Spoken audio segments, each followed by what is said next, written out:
Well, this is going to be a brew day video, but not just any brew day. This is going to be the Learn How to Homebrew recipe provided by the Homebrewers Association, and it really is a commemorative anniversary, if you will, recipe from America's oldest homebrew club that just turned 50 years old, if you can believe that.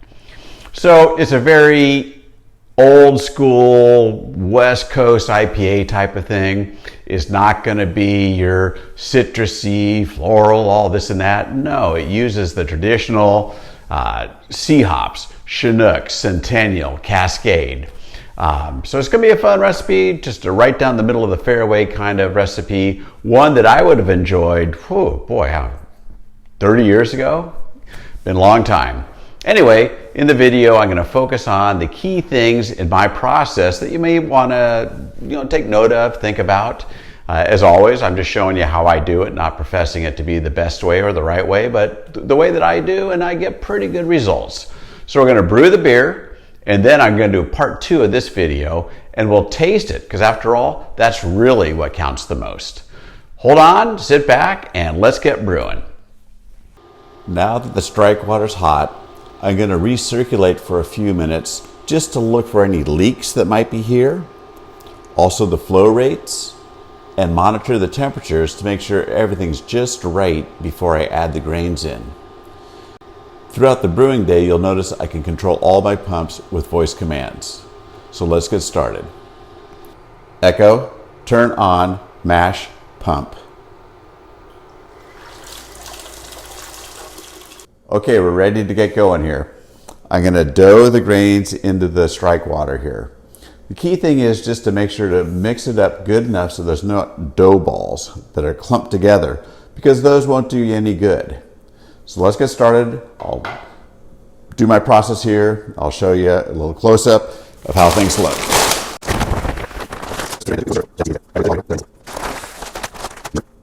Echo, set timer, 60 minutes. 1 hour, starting now. Okay, let me see if I can pull up a dough ball so you can see exactly what I'm talking about. You can kind of see here, stuck together. That's what you don't want. Okay, here's a good one right here.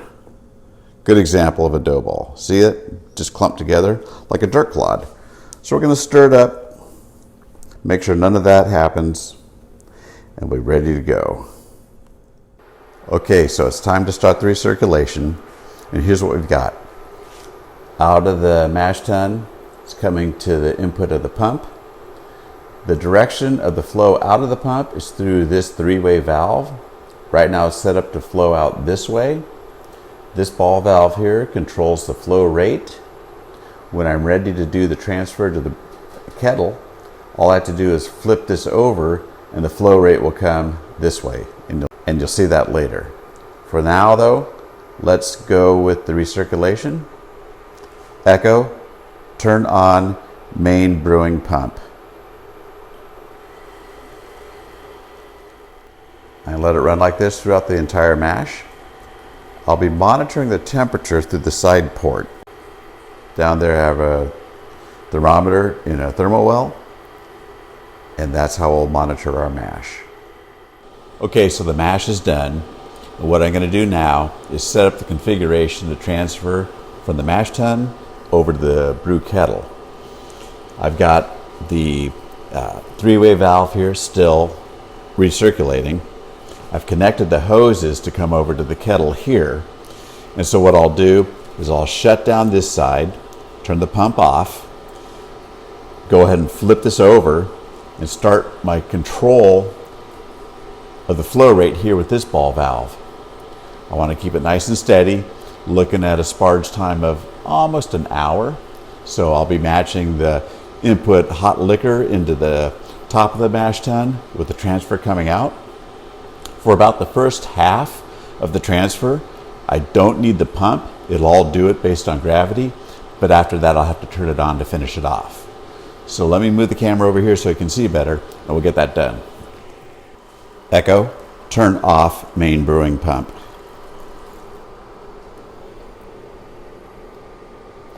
Turn that valve off now, so this whole way is shut down. Okay, let's flip this over and start the transfer.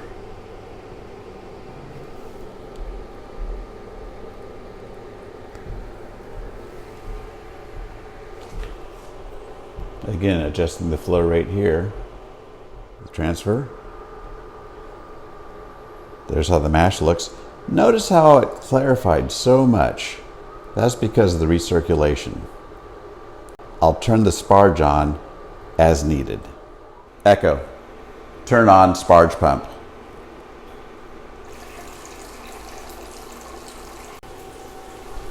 Sparge water's right at 170.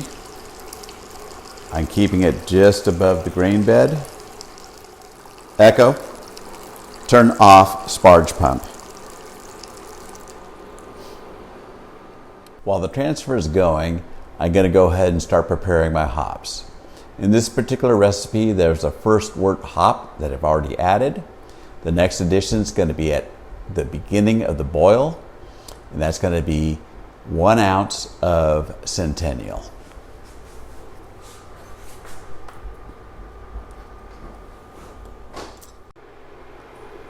Here we are at almost 30 minutes.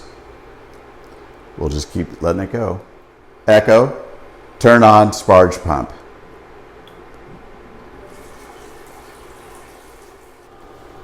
We are about halfway through the sparge, so I like to jump the gun a bit. I'm going to light up the burner underneath the kettle here to get that temperature starting to rise. I want to avoid waiting for the whole transfer to be done and then starting up that process. It just adds more time to the whole day. So let's get this going.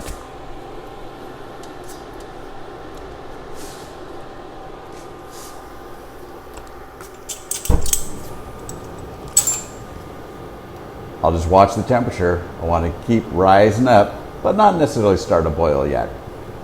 So far, so good. At the halfway point, I like to check my gravities and record them. The reason I do this is I really strive for consistency across all my batches. I know roughly with this amount of grain, the efficiencies I usually get, where I should be measuring this particular gravity level. I'll be using my refractometer to do this. I'm measuring 19 bricks, which is going to be about 1077 or so. And that's kind of where I expect at this point. Because keep in mind, again, I've only sparged half of it already, so the gravity is really pretty high. We'll come back and check it later once the whole transfer is done, and that way we can calculate our efficiencies. We're looking good. Okay, so the transfer is done. The whole sparge time was about 60 minutes, which is spot on. The starting gravity here is about just under 1060, which gives me an efficiency of 76%, which is a little lower than normal. I tend to be in the 78 to 81 range, but hey, no big deal. So I'm about to add in the first boil hops. It's going to be 1 ounce of Centennial and 1 ounce of Chinook. And you'll see I'm just going to toss them right in. I rely on the whirlpool at the end to build that cone of hop material in the bottom to make the actual transfer into the fermenter as smooth and clean as possible. So let's go ahead and add these in. Echo, set timer for 60 minutes. 1 hour, starting now. The next hop addition will be once the flame's off and the whirlpool started. We'll see you then.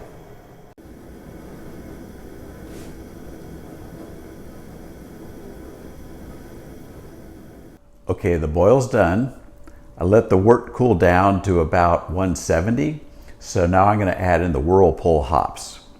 You'll notice the whirlpool, I'm going to use just the spoon to get it going. In the past, I've tried using pumps and hoses and all that. I don't know, for something this small, a system this small, that seems like a lot of work and a lot more stuff to clean up. So anymore, I just use the spoon. So let's get this going and we'll add these in.